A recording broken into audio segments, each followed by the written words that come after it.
What if everything you thought you knew about sex, desire, and self-worth wasn't quite the whole story? This is The Reveal, a podcast about what happens when we ask better questions about the most intimate parts of being human. I'm Elle, certified sexologist and life coach. And every week I invite therapists, sexual health experts, wellness leaders, and cultural thinkers to help us explore the layered and often overlooked space where sexuality, identity, and emotional truth meet. These are conversations about how we heal, how we connect, and how we find real joy and relief in a world that doesn't always make either easy. Curious? So am I. This is The Reveal.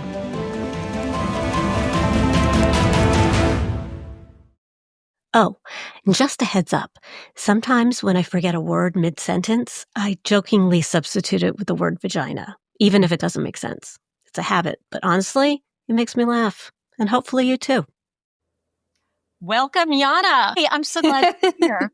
I'm so glad you're here. Thanks for having me. Oh my goodness, yes. I love your book, Hot and Unbothered. Thank you. How to think about, talk about, and have the sex you really want. Love this book. I even blurbed the book, so... oh my God, I totally forgot about that. Yeah, I blurbed the book. Yeah. I forgot Did they about put it on the cover? They put it on the back. Oh, hell yeah. I know. I'm just like, wow, right above Jiz Lee and right under Emily Nagoski. So, I mean, what a good place to be. You know. A great sandwich. It's a great sandwich. Thank you very much. Anyway, I wanted to talk to you about alternative relationships. It is something that comes up with me, with my clients, and I know comes up with your clients. And I find that media and our culture generalize or conflate polyamory with open relationships, E&M, swinging, don't ask, don't tell, etc.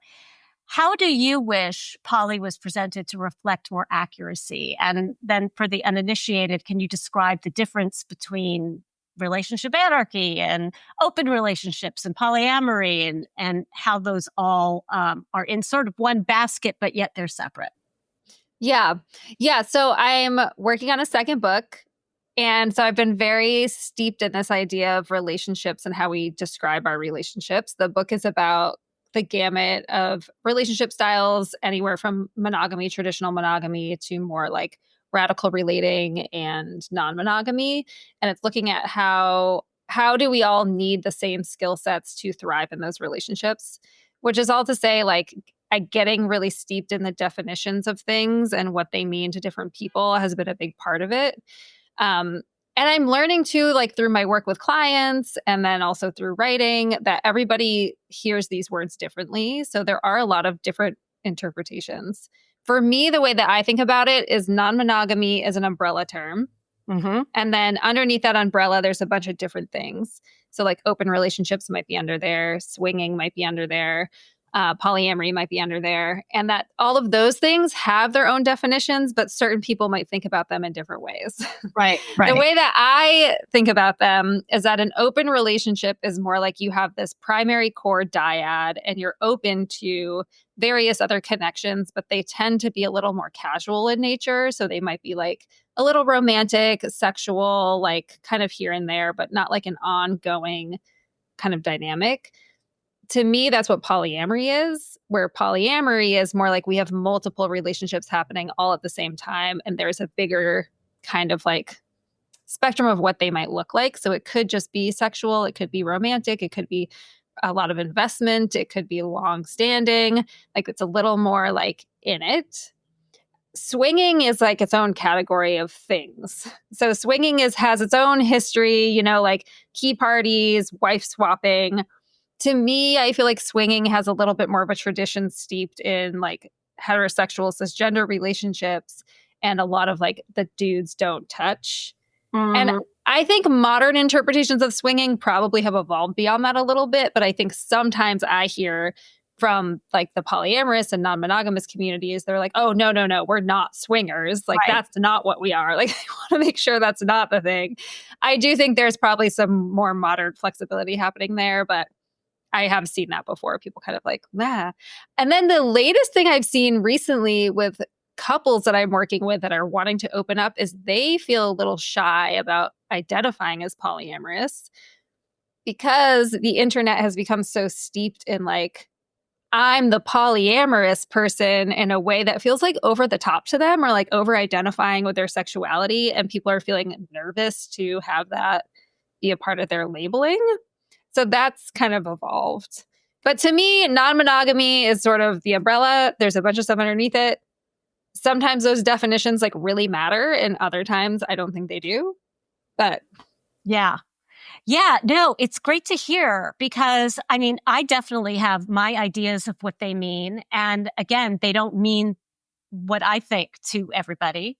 And so there's got to be room for nuance in all of them because people, words matter and people are very sensitive about words and how they're seen in relation to them.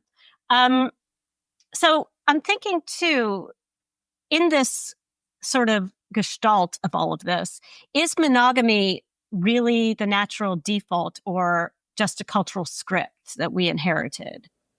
monogamy? Yeah. Man, I think that we've had a lot of these books come out, Mating in Captivity or Not Mating in Captivity.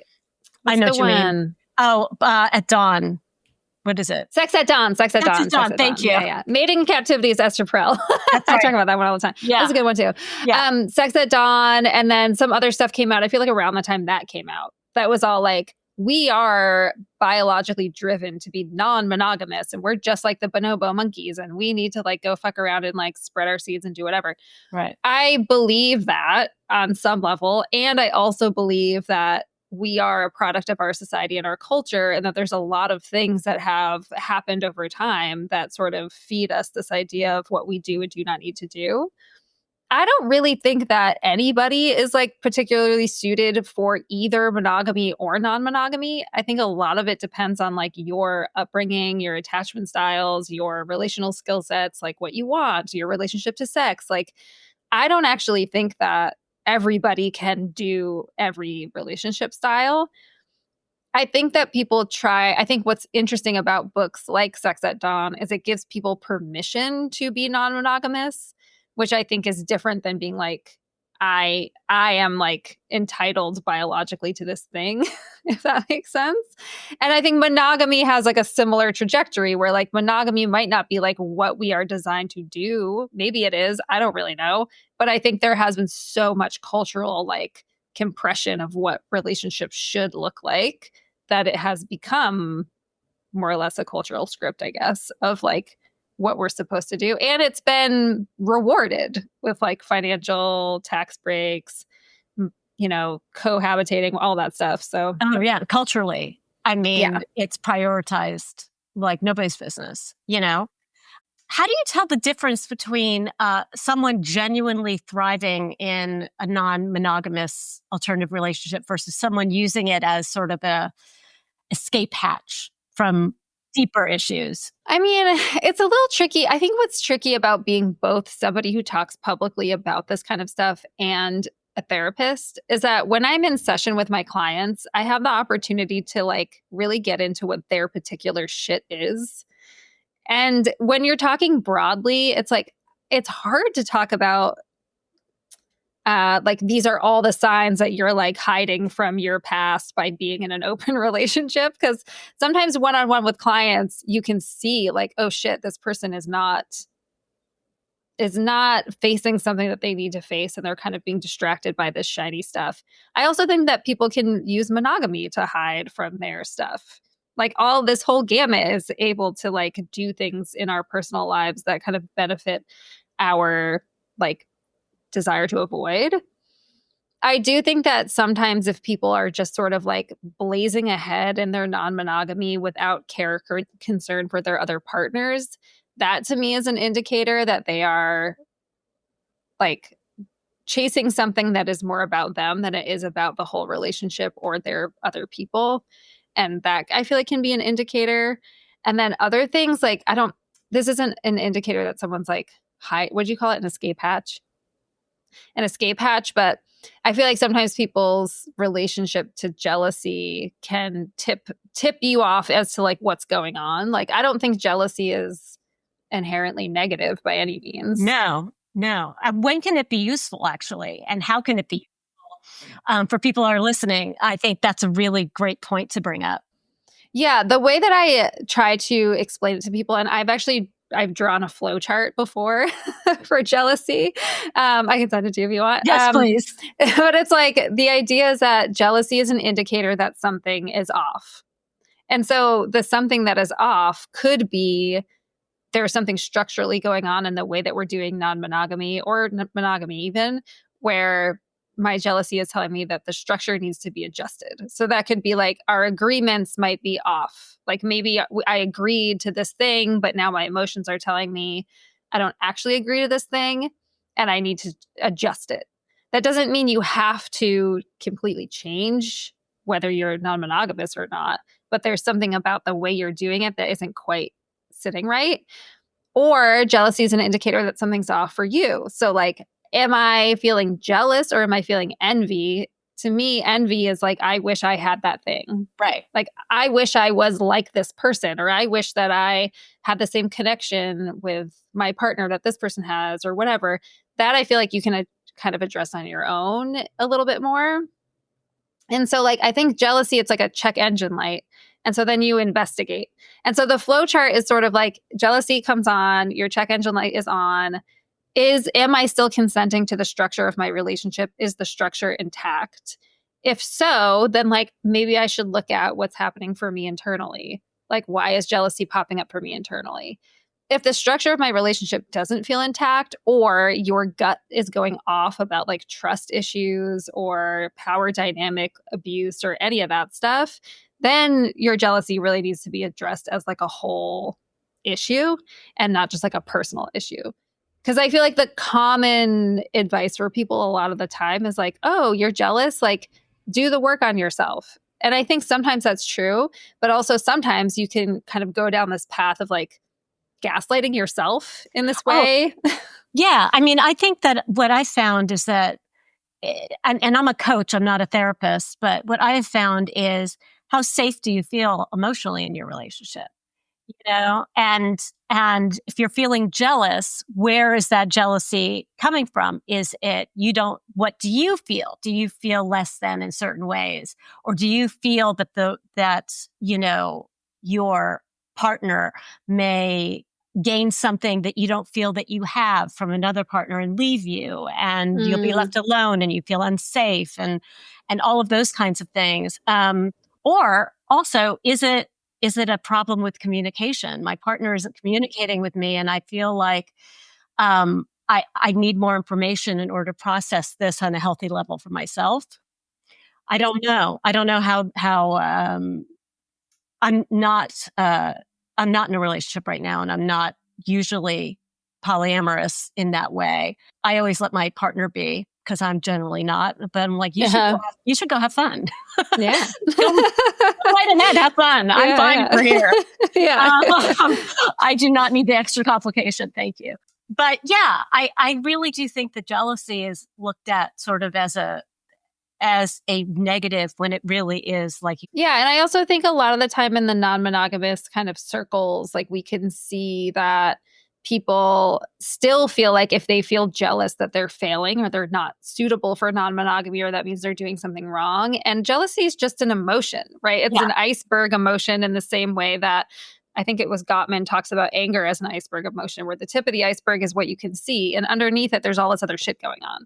So some of the jealousy, I think what becomes problematic about jealousy is when people use it as like a light for the fuse of their control. So they'll feel jealous. They want to stop that feeling because it's not a good feeling. It doesn't feel good. And so they try to apply controls onto what's going on around them so that they can control their feeling instead of looking at what's under the iceberg so that they can address the root of the feeling. Then that's when it becomes a problem. But I think you can't address that, to your point. You can't address those underneath the surface emotions if you don't have the stability of trust, communication, and basic goodwill in your relationship. Yeah. And boundaries, I think, are such an important little tidbit to bring up, because where do you draw the line between a healthy boundary setting and using boundaries as a form of control? I forget who said this recently. I think it was a podcast I was listening to. or something on Instagram, but somebody was like, boundaries need like a major rebrand. Yeah. Yes, it's true. And I was like, totally. Because I think the word boundary has become very like convoluted. Because I think on one hand, people are like, what even is a healthy boundary? But then we're like, boundaries are important. But then I see this happen all the time in couples therapy, especially, where someone's like, well, it's my boundary that you, I don't know, do all the dishes in the way that I want you to. And it's like, that's not a boundary. That's something you want the person to do. Right. Yeah. So the way that I like to think about it is, well, there's like differences between boundaries, rules, and agreements. And a boundary is something that you establish that protects you. So it protects your time, your energy, your body, whatever. So that could look like, I don't have sex with people who don't use condoms with their other partners. Right. So like that can be phrased as, I really need you to use condoms with other partners. And if they don't do that, then you get to decide, okay, do I want to flex my boundary about this, or do I want to keep my boundary about this? But it's not a boundary to be like, it's my boundary that you love me more than everybody else that you see or whatever. Like there's like and it's slippery because like it is hard to like, you could make a case for being like, well, telling someone to use condoms, and if they don't, then you won't sleep with them, sounds controlling. Right. But it's also like, it's you setting your boundary. You are talking about what you are willing to do or not do for yourself. It's not, that person's free to make their choices, and then you can make your choices in response. Yes. And then a rule is something that you apply to somebody else, and is usually something that you wouldn't necessarily uphold that rule if it weren't for the other person wanting it. So like an example might be like, we don't kiss people on the first date.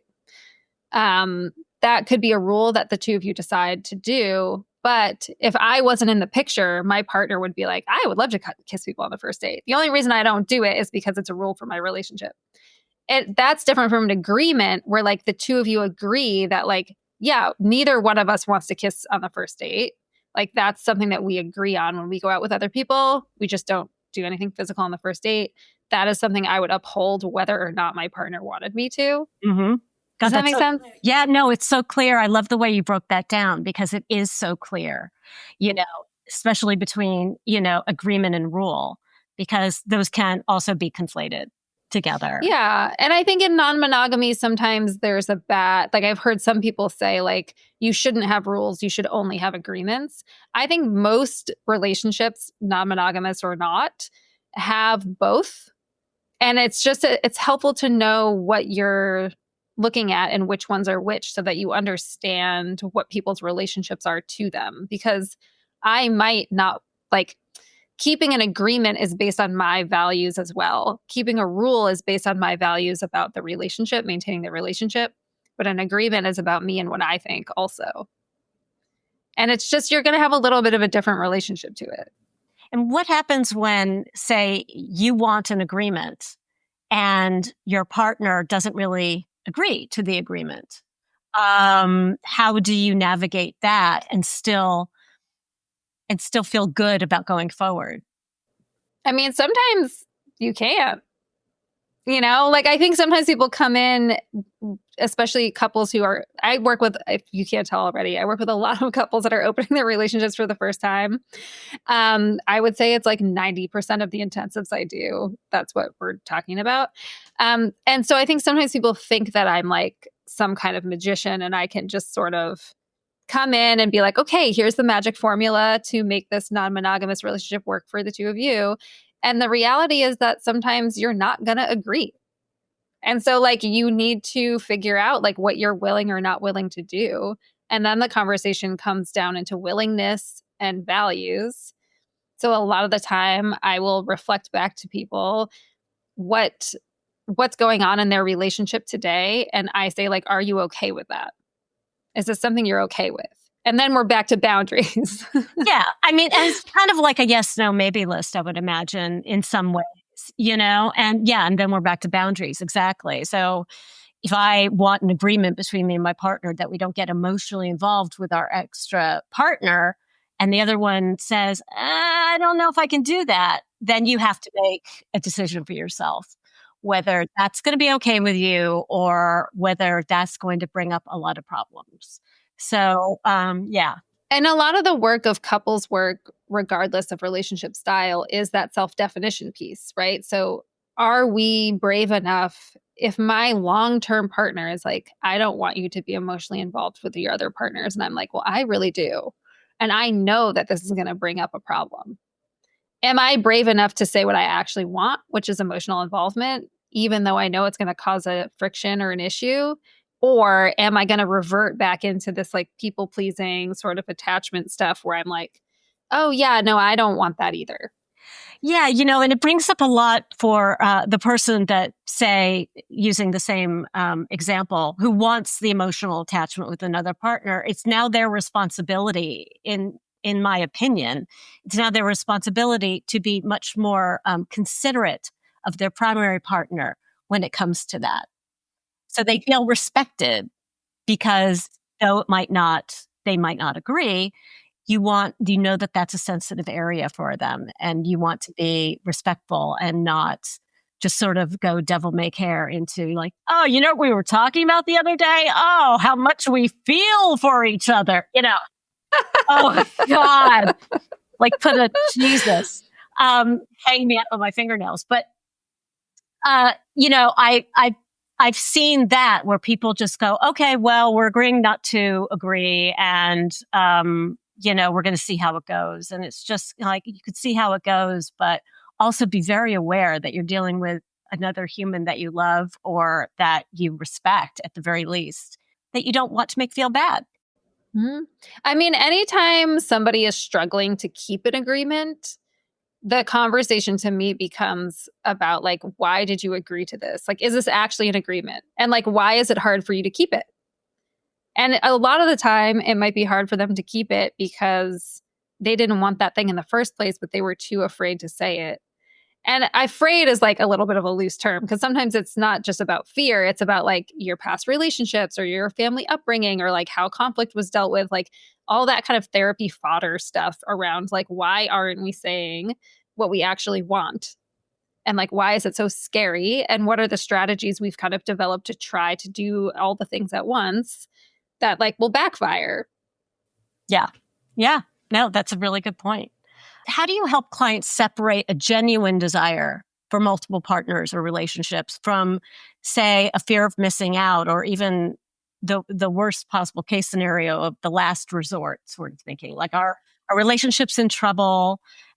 This is how I'm feeling. It's sort of, if they don't agree to non-monogamy, I don't know. I can't see us going forward. Yeah. I mean, I don't stop people from making mistakes.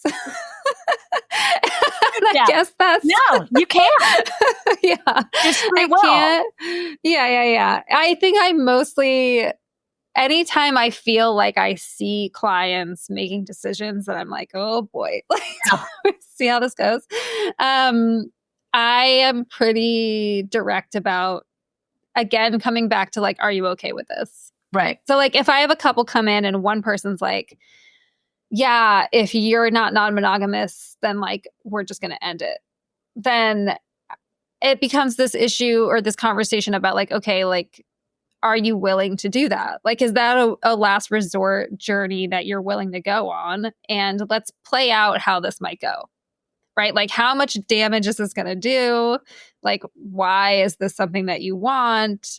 Et cetera, et cetera. I often not always, but I will frequently also see people who, the person who is like really like, let's be open and is like super into it. Mm-hmm. Pushing the issue almost. And the other person's like very hesitant and is just like, I don't really know, but is like kind of willing to try. They will open things up. The person that was hesitant will love it and just be like, this is the best. And is like dating all these people and having all this fun. And then the person who was like, let's do it is suddenly like, oh shit, like I feel jealous and insecure. Like this is actually really hard. And like, I call it the pancake flip. Ah, yes. And so I'm always like, you should be aware that this is a trend that I see. And like, let's talk about what happens when your pancake flips. Like, I just want you to know that this isn't going to go the way that you think it might go. It'll probably go a way that you don't know or haven't thought about yet. And so a lot of the intensives I do with couples is just sort of like poking holes in their ideas and what might happen and what they think could happen and all these unknown things, because I think people have this idea of what it's going to be. And then what it actually is something that they were surprised by. And so I think that can come up a lot in this sort of like last ditch thing where I'm like, well, what do you think this is going to do? And how do you think this is going to go? How do you think this is going to go? I mean, first of all, there's a lot of scheduling. Yes. There's a lot of scheduling, and it's work. I mean, I think people think that it is really just as easy as going out and finding other partners. But if you're in a committed relationship with somebody, a primary partner or the like, it's work, man. You've really that relationship has to be fucking strong. Yeah. In order to be able to bring in other people. I think sometimes people have an idea of it as just being sort of fluffy, and it can be, but it's not usually if you're in a relationship. I'm wondering, along those lines, I just want to sort of stretch the box a little bit. Can an alternative relationship style like polyamory not include sex? Like, could it be an emotional attachment versus a sexual one, or combined, or just a need for another close intimate? Yeah, I mean, I think so. I think the cool thing about non-monogamy in general is that there seems to be a lot more in that sort of community or in that mindset, a lot more flexibility about what relationships are and what makes a relationship valuable. I think we're often shown that relationships are the most valuable, like coming back to your monogamy cultural script. It's the most valuable when we're married and we have kids and we're exclusive and we're, that whole relationship escalator thing of like the linear way that we are supposed to progress in a relationship that indicates to people that I'm important to this person and they're important to me. And in reality, we can show people that they are important to us in so many different ways. We don't need to like be in love with them in a romantic way or have sex with them to have them be important to us. And so I think I've seen people create these relationships that are really, really valuable and very rich and important and don't include either sex or romance or both. And I will help a lot of couples who are long-term partners where like they don't want to have sex anymore, or they've kind of fallen out of love in that romantic sense, but they want to preserve all this other stuff. And it's kind of like, why not? Why not? Like, why can't you do that? Yeah. It's interesting. I'm writing a guide to situationships, not a book, but a guide. But I think the main thing about what it's talking about, how to have an ethical and empowered one, is respect and not being a jerk, and knowing what you want, knowing what you feel is not just missing, but what will add to your life. And I think that when you have someone who is not necessarily interested in sex, but really wants romance where there wasn't romance before, or companionship when their other partner may be away a lot of the time working, or I think those are just as important and just as valid, and yet can cause similar issues between the couple. But I think it's just as important and just as valid. That's all I'm saying. Yeah. I also think that a lot of the time with like the relationship escalator and the monogamy scripting, I think the thing about it is that it has like a built-in sort of maintenance assumption where it's like, if we're dating, we assume that we're going to see each other a certain amount of times, or like a cadence of how often we have sex. And if we fall off that cadence, we'll notice and we'll bring it up and it'll be a thing. I think that people should and can put that kind of intention into their non-sexual, non-romantic relationships also, right? Where sometimes I'll see couples or people for work in couples therapy, but they're like friends who had like a relational falling out that was really important to them and they want help repairing it. You don't see a lot of friends going to couples therapy together. And it's like, why not? Like, that is something that you can invest in the same capacity. I have friendships in my life where, like, if we had a falling out, I would 100% go to couples therapy with them because they're important to me. I love that you're talking about this. I just saw something somewhere about I think it was I don't know how to say his last name, Simon Sinek, was talking about why don't we have couples therapy for friends? Like, these are some of the most important relationships in your life. And when you want to keep them and you need help, why not do that?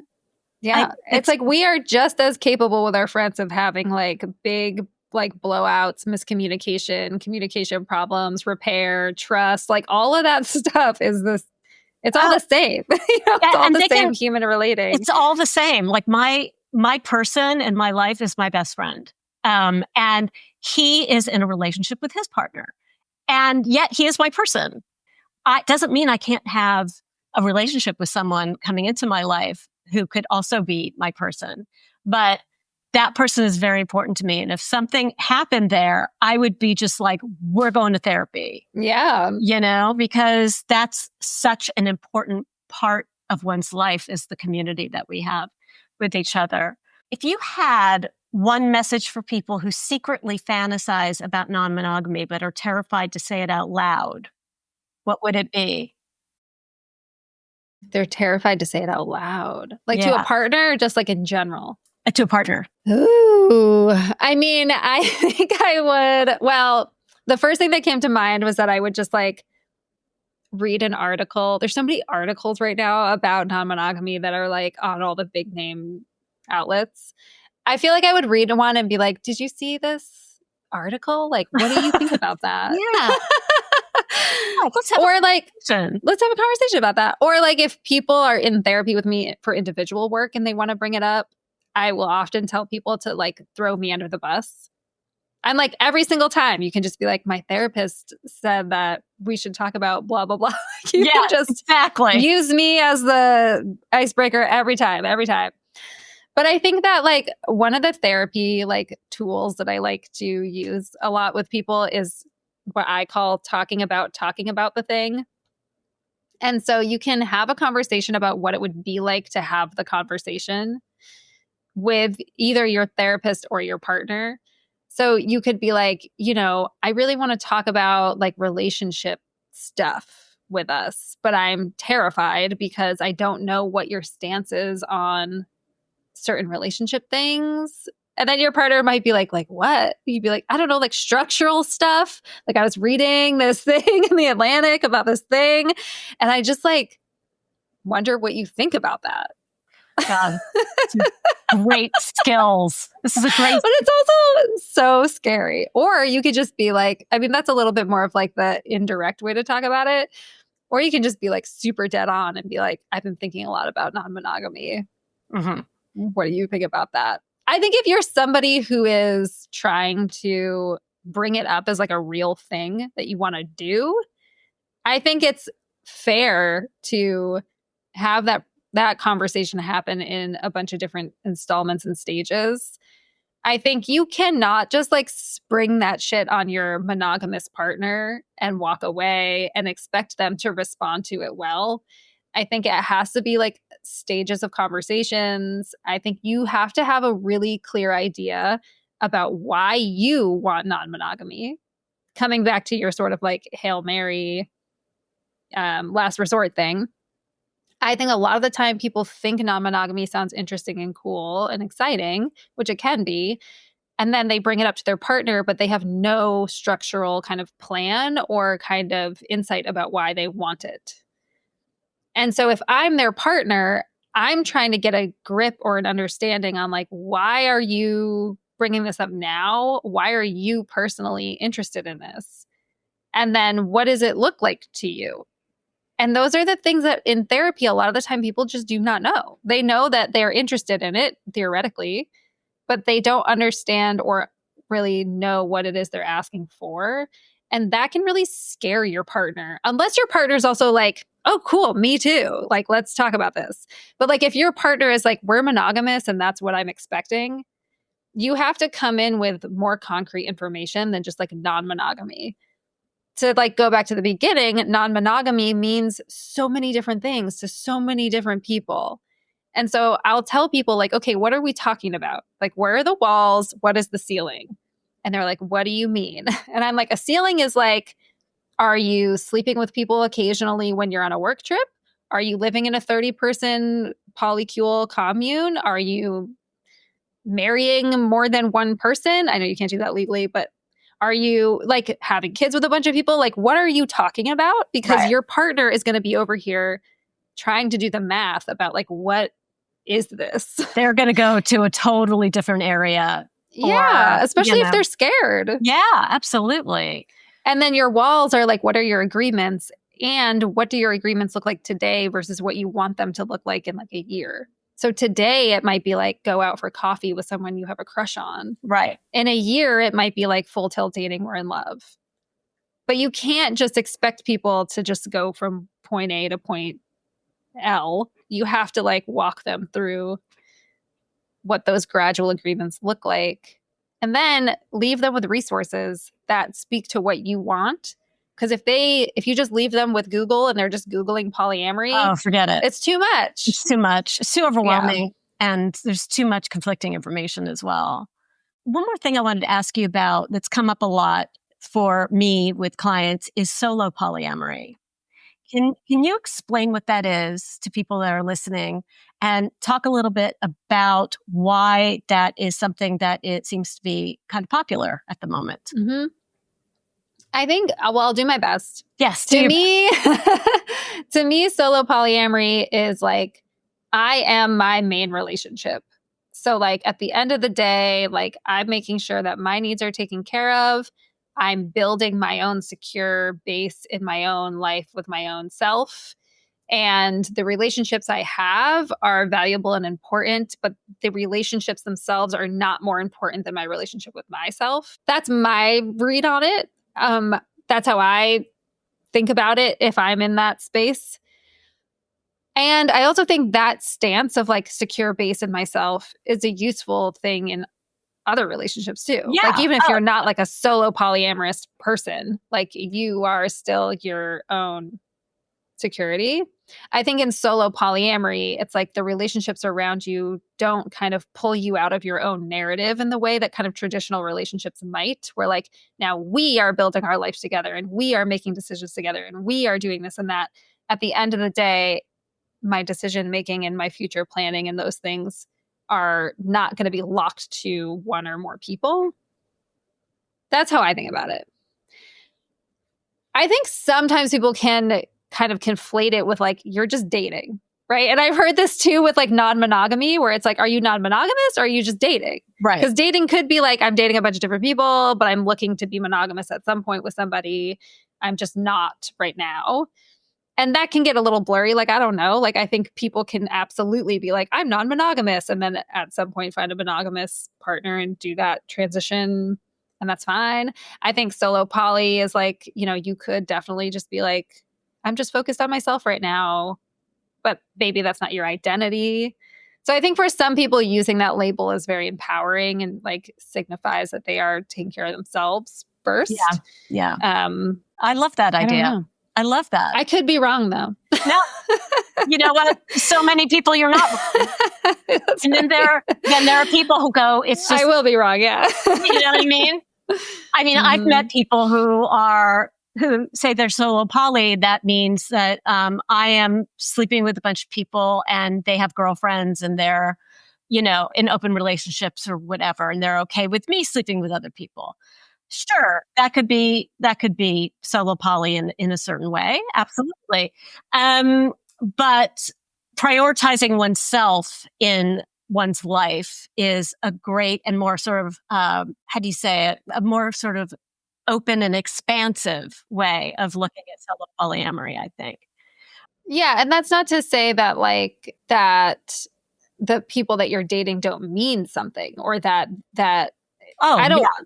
it's not like a narcissism quest where you're No, just right. like, I'm the only person that matters. It's more just like, yeah, that kind of traditional trajectory of how we have been trained to sort of lock our lives to other people in a way that is kind of limiting and not useful to everybody. I think solo polyamory is a nice option.